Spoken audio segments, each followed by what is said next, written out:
Maharaja gold and diamonds, toll junction, Edappally, Palluruthy, Tripunithura, Kalady, Eramalloor, Aroor പള്ളി, Thuravoor, Thrissur. Angamaly merchant youth വിംഗിന്റെ നേതൃത്വത്തിൽ സംസ്ഥാന യൂത്ത് വിംഗ് ഭാരവാഹികളെ ആദരിച്ചു.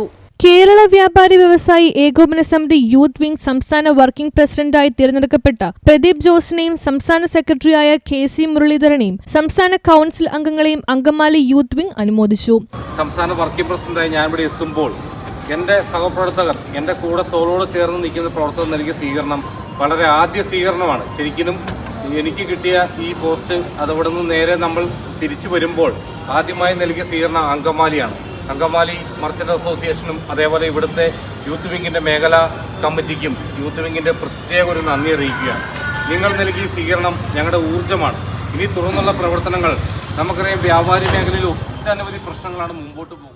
ചെറുകിട വ്യാപാരികളുടെ വിവിധ പ്രശ്നങ്ങൾക്ക് പരിഹാരം കണ്ടെത്താൻ പ്രതിജ്ഞാബദ്ധമായ നിലപാട് സ്വീകരിക്കുമെന്നും കേന്ദ്ര സംസ്ഥാന സഹായങ്ങൾ വരുന്ന ബഡ്ജറ്റിലൂടെ നേടിയെടുക്കാൻ ശ്രമം നടത്തണമെന്നും അഭിപ്രായമുണ്ടായി. വഴിയോര കച്ചവടം, തൊഴിൽ നികുതി, വൈദ്യുതി ചാർജ് വർധനവുകൾ, അടുത്തിടെയുള്ള നികുതി മാറ്റം, ബാങ്കുകളുടെ ഉയർന്ന നിലവിലുള്ള വ്യാപാര വായ്പ പലിശ, സിബിൽ സ്കോർ അപാകതകൾ തുടങ്ങിയ വിവിധ വ്യാപാര പ്രയാസങ്ങൾ പരിഹരിക്കാൻ വ്യാപാരികൾ മുന്നോട്ടിറങ്ങുമെന്നും ഭാരവാഹികൾ അറിയിച്ചു. Angamaly merchant association youth wing general secretary Sanjo Joseph, നിയോജക മണ്ഡലം ഭാരവാഹി റോജൻ ദേവസി, അനിൽ തോമസ്, എബി കുര്യാക്കോസ്, പ്രദീപ് ജോസ്, KC മുരളീധരൻ എന്നിവർ പ്രസംഗിച്ചു.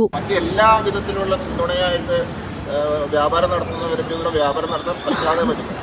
അതുപോലെ തന്നെ പ്രൊഫഷണൽ ടാക്സ് ഉൾപ്പെടെയുള്ള നിരവധി കാര്യങ്ങൾ കുത്തനെ ഉയർന്നു, വൈദ്യുതിയുടെ വില വർധനവ്, അതുപോലെ നിരവധിയായ പ്രശ്നങ്ങൾ നേരിടുകയാണ്. ഇതിനെതിരെ വലിയ രീതിയിലുള്ള പ്രക്ഷോഭങ്ങളാണ് യൂത്ത് വിംഗ് നയിച്ചുകൊണ്ടിരിക്കുന്നത്. ഈ അടുത്തിടെയാണ് നമ്മൾ കോർപ്പറേഷൻ ഉൾപ്പെടെയുള്ള അവിടെ പിക്കറ്റിംഗ് ചെയ്തു, അതിനെ അറസ്റ്റ് വരിച്ച പലരും ഇവിടെയുണ്ട്. അതുപോലെ ഇങ്ങനെയുള്ള പ്രശ്നങ്ങൾ പരിഹരിക്കാൻ വേണ്ടിയിട്ടുള്ള പോരാട്ടങ്ങൾ തുടരുകയാണ്. ഇതുമായിട്ട് ബന്ധപ്പെട്ടിട്ടുള്ള നിരവധി പ്രമേയങ്ങൾ ലോകസഭയിലും അതുപോലെ സ്റ്റേറ്റിലും ഒക്കെ അവതരിപ്പിക്കപ്പെട്ടിട്ടുണ്ട്. നിരവധി പേർ അതുമായിട്ട് ബന്ധപ്പെട്ട് മുന്നോട്ട് പോകും. ഈ മേഖലയെ സംരക്ഷിക്കേണ്ടത് അത്യാവശ്യമാണ്. ഇന്ന് തൃശ്ശൂർ നടന്ന സംസ്ഥാന കമ്മിറ്റിയിൽ യൂത്ത് വിങ്ങിൻ്റെ വർക്കിംഗ് പ്രസിഡന്റായിട്ട് നിയമിതനായ ശ്രീ പ്രദീപ് ജോസ് അദ്ദേഹത്തെ സ്വീകരിക്കുക. News bureau, Angamaly.